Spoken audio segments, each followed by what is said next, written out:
इस दुनिया में ज्यादातर लोग अक्सर असफल इसलिए होते हैं क्योंकि वे किसी भी कार्य को पूरे ध्यान और धैर्यता के साथ पूरा नहीं करते हैं। इसलिए वे लोग बार बार असफल होते हैं।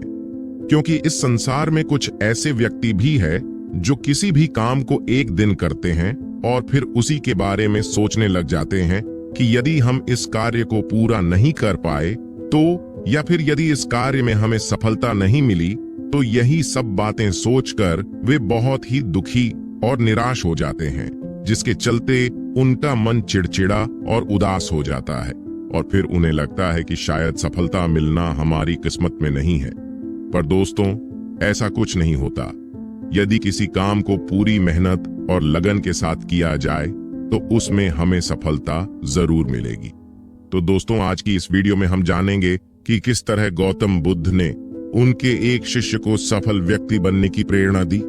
चलिए जानते हैं इस छोटी सी वीडियो के माध्यम से। एक बार की बात है, एक बहुत ही प्रसिद्ध बौद्ध भिक्षु के आश्रम में एक व्यक्ति आया और वह व्यक्ति बौद्ध भिक्षु से कहने लगा कि है गुरुवर, मैं बहुत ही दुखी हूं क्योंकि मैं जिस भी किसी कार्य को करता हूं तो उसमें मुझे असफलता ही मिलती है। इसलिए गुरुवर, मैं इन्हीं मिलने वाली असफलताओं से बिल्कुल हार चुका हूं और अंदर से टूट चुका हूं। मुझे कुछ समझ ही नहीं आता है कि मुझे क्या करना चाहिए और क्या नहीं, और ना ही मेरा मन किसी काम में लगता ही नहीं है। वे भी सदैव इधर उधर भटकता रहता है। गुरुजी, अब आप ही बताइए क्या कारण है इन सभी बातों का। फिर उस व्यक्ति की इन सभी बातों को ध्यानपूर्वक सुनने के बाद बौद्ध भिक्षु मुस्कुराते हुए उसे व्यक्ति से कहने लगे कि पुत्र, तुम्हें यदि इन सभी प्रश्नों का उत्तर जानना है तो कल सुबह तुम्हें मेरे साथ पास ही के गांव में चलना होगा। वहीं पर तुम्हें इन सभी प्रश्नों का उत्तर मिलेगा। क्या तुम इसके लिए तैयार हो?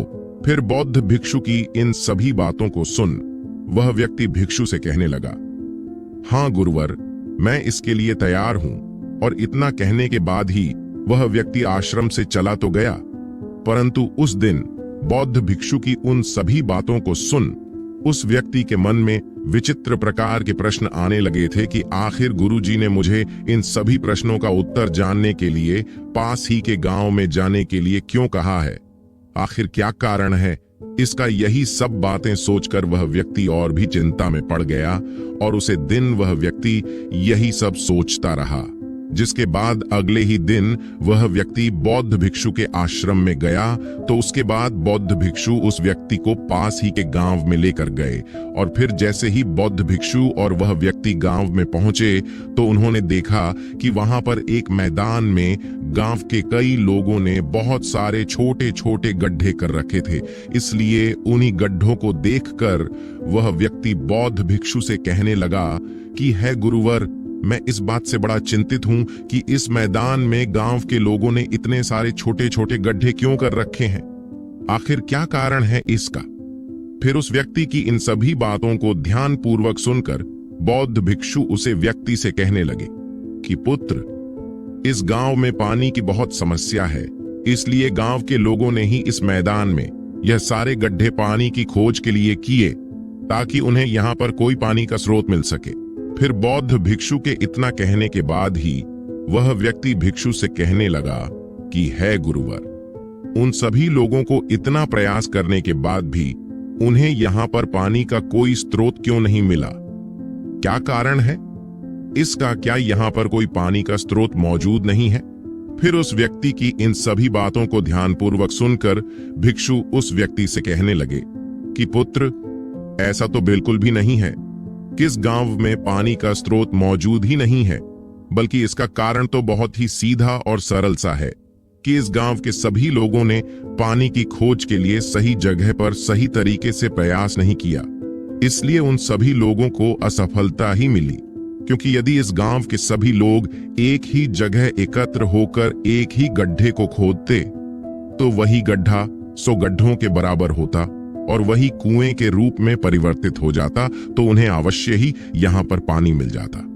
परंतु उन्होंने ऐसा करने का कभी सोचा ही नहीं, बल्कि वह अलग अलग ही अपने हित के हिसाब से काम करते रहे, इसलिए उन्हें असफलता ही मिली। और पुत्र, तुम्हें मैं यहाँ लाकर यही तो समझाना चाहता था कि यदि कोई भी कार्य पूरे मन और लगन से नहीं किया जाए तो निश्चित है हमें उसमें असफलता ही मिलेगी। क्योंकि यदि हमें किसी भी कार्य को पूरा करना है तो अपने मन को एक जगह केंद्रित रखकर उस पर काम करना होगा, तो ही हमें सफलता मिल सकती है। क्योंकि इस संसार में ना जाने तुम्हारी जैसे कितने सारे लोग हैं जो अपने लक्ष्य को पाने के लिए उसे पर कुछ दिन तो काम करते हैं, परंतु कुछ ही दिनों के बाद हार कर थक जाते हैं और फिर उस काम को बंद कर देते हैं। इसलिए उन लोगों को असफलता ही मिलती है और वे कभी उस काम में कामयाब नहीं हो पाते हैं। फिर उस व्यक्ति को बौद्ध भिक्षु की इन सभी बातों को ध्यानपूर्वक सुनने के बाद अब यह अच्छे से समझ आ गया था कि यदि जीवन में कामयाब होना है तो सबसे पहले हमें अपने मन को शांत रखना होगा। क्योंकि हमारा मन ही हमारी असफलताओं का कारण है और हमारा मन ही तो है जो हमें हमारे लक्ष्य से बार बार भटकाता रहता है, जिसके चलते हैं हमें बार बार असफल हो जाते हैं। तो दोस्तों, यह कहानी आपको कैसी लगी कमेंट करके जरूर बताएं